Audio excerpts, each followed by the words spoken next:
was his idea. He said, I know you like to read, you're a big fan, we talked about it, how it's important, and I love what he's doing. He said, I take your face, put it on this charity.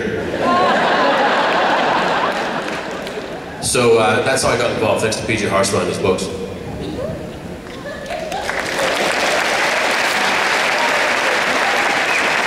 Hello? On the floor? Hello. In response to your tweet, you wanted us to say a good deed before we asked the question. Yeah, but you're not supposed to spoil it by saying it out loud.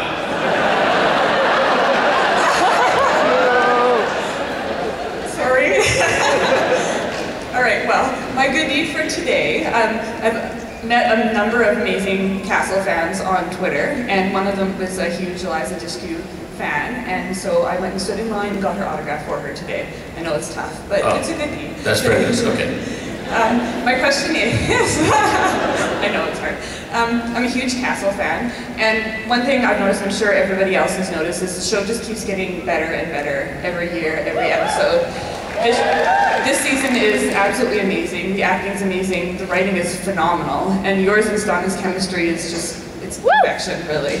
I'm just wondering, as the show goes on, how do you think, what do you think needs to be done for it to just keep getting better, and is that even possible?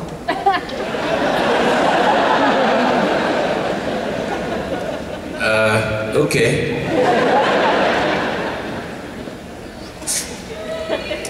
So here's the deal. I'm on this show Castle, and it probably kind of looks, if you just kind of look at it and see how much, when you're looking at it, I'm all over it. I play Castle, my face is there, I'm always talking, I'm always flapping my yapper. It kind of probably looks like maybe I'm in charge, or maybe I'm the boss, or maybe I know what's best for a network television show. The reality, in the beginning of the show, they give me a book, and it says, this is what you're going to say. And then there's going to be a director there, and he says, this is where you're going to stand. And then I stand there, and I say the thing. And then I reap all the credit.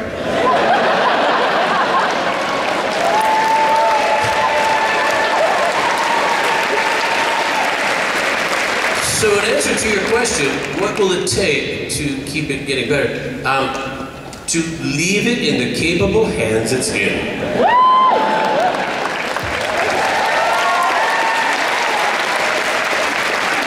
One of the decisions that those capable hands made, obviously, was to get Beckett and Castle together. Early on, there was a lot of talk about the moonlighting curse. You guys have totally proven that that does not apply to Castle.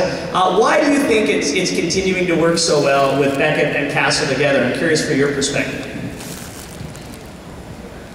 I think one of the things that lights people on fire is seeing people fail and not being yourself. I can watch them fail, and I'm so safe here. I think that's why The Office did so well. When you see two people that clearly they're meant for each other, clearly they like each other, but they won't get together, and you know better than they do. There's a sense of, I think, superiority there. They're so dumb, right? When will they learn? I think once we've started the relationship, those moments haven't gone away. It's not heaven, it's not happily ever after. It's a rocky road, just like real life. So we can still sit there and go, shouldn't have done that. Awesome. Up to the top, hello. Hi, Nathan. So Hi. I'm pretty sure everyone, I mean not everyone, but there's a lot of fans of Dr. Horrible. So I was wondering if you could sing a part of Dr.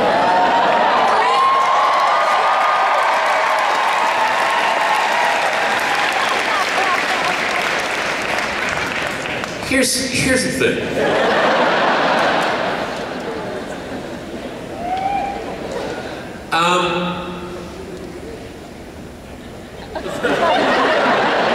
If you were walking down the street and a stranger came up to you and said, hey, sing a couple bars for me, you'd say no. If you were up in front of an auditorium full of people and a stranger said to you, just belt out a couple tunes, you'd say, dude, who are you? Dance monkey, dance.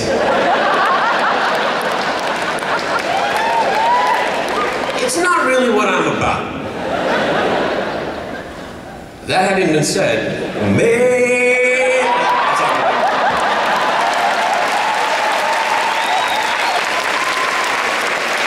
Let's bounce it back up. Yeah, so that goes for singing and dancing. And kissing your sister. All right. Hello, sir. Hey. Cheers.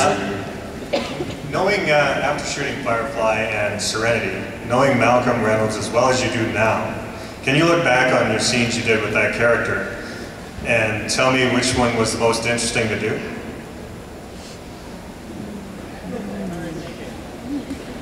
There was a moment. The episode was out of gas. The moment was at the end of the episode. Malcolm Reynolds had just blacked out. That's all we know. Then, slowly sound, light comes back. And there he is, awaking on a gurney in the, what do we call that place? The little medical lab there? Oh. Infirmary.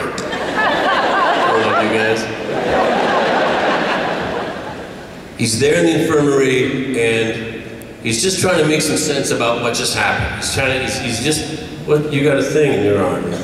You guys came back and they explain it all to him. There's a moment that I really like where they say, just take it easy, everything's good. He goes, good. And he goes to lay back and he goes, wait, are you all gonna be here when I get back? Good. Like for a moment, he thought he was dreaming. And it worried him. Love it.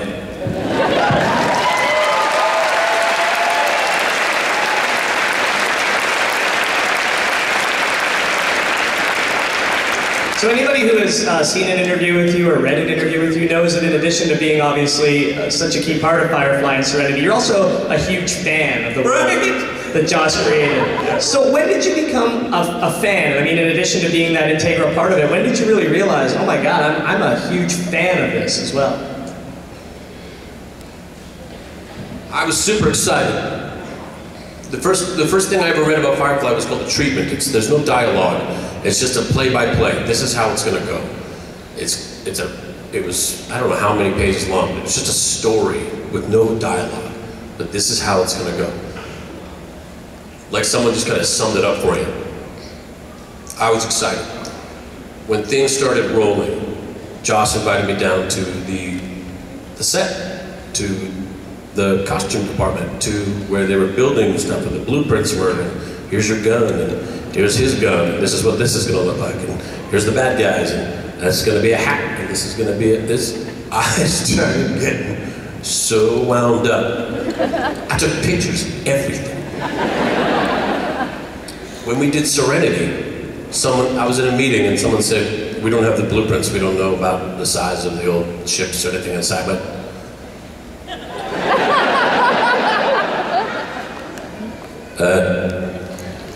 I have photos of all the blueprints. Like a spy.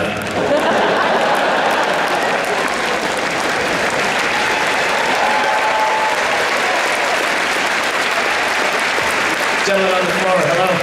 Hi, Nathan.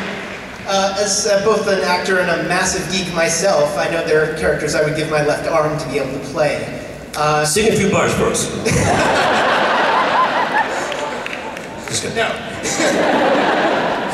I'm just wondering if there's any character out there, whether it's being played by someone right now or not, that, given the chance, you'd like to take over. Also, Jillian Clare says hello. Lovely.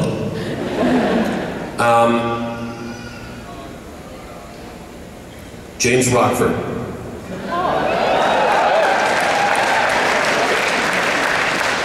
Anything on Star Wars.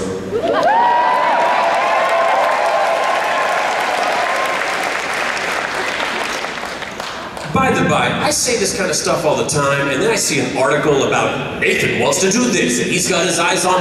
Please don't do that. If you're listening or watching this, don't do that. This is just wishful thinking. Let me just have a dream. All right.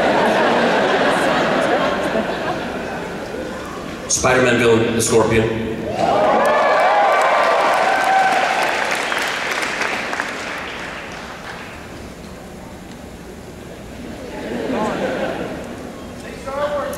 that good enough? Anything on Star Wars, did I say that?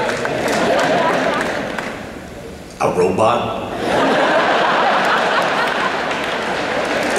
Greatest American hero? And I wrote a buddy comedy for me and Alan Tudyk about failed sci-fi actors.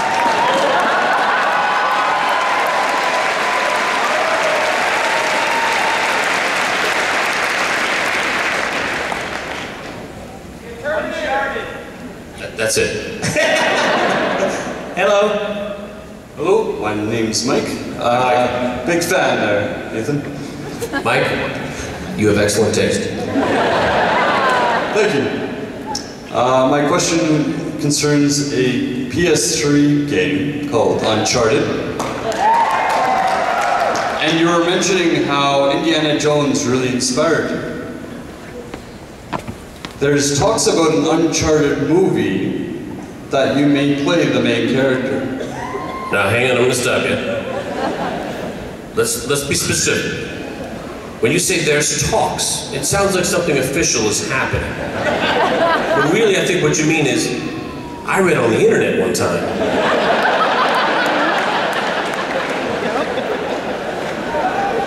That's a valid defense.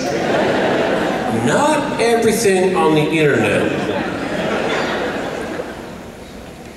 is right on the money. Oh, completely. But would that interest you at all, though? Would it interest me? Yes. Please, God, don't get into an article and say Nathan Fillion, Nathan Drake, doing all this fundraising and the thing and pushing. Don't do that. Here's the fact. What I know of Nathan Drake is that Mark Wahlberg is most likely going to play it. That guy's amazing. He's funny. He can do it. He's going to do a great job. And overseas, that thing's going to make a ton of money.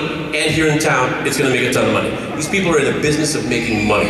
They're going to take a great movie. They're going to spend a ton of money on it. They're going to get a huge star in there and go like this. And they're going to say, "Who's Nathan Fillion?" I'm sorry, it's true. There's a certain stratosphere that some guys are in, and then Nathan Fillion. I ain't dead yet. I got pokers in the fire. Maybe one day we'll get there. I'm gonna maybe have my own big thing. It's gonna be cool. But yeah, I don't think the time is now for major motion pictures for Nathan Fillion just yet. But I appreciate the support. Thank you. Is Nathan at the top of your stratosphere?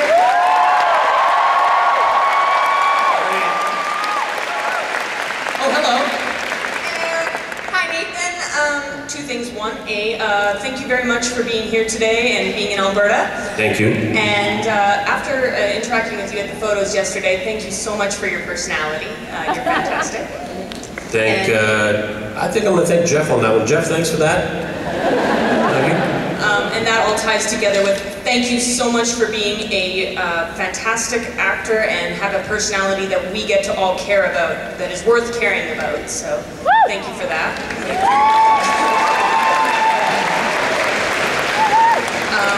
My question for you kind of segues off of the previous question, asking what do you see in your future that you would like to go with? You've had longer running series like Castle, and you've done smaller things like Dr. Horrible, and you have an upcoming film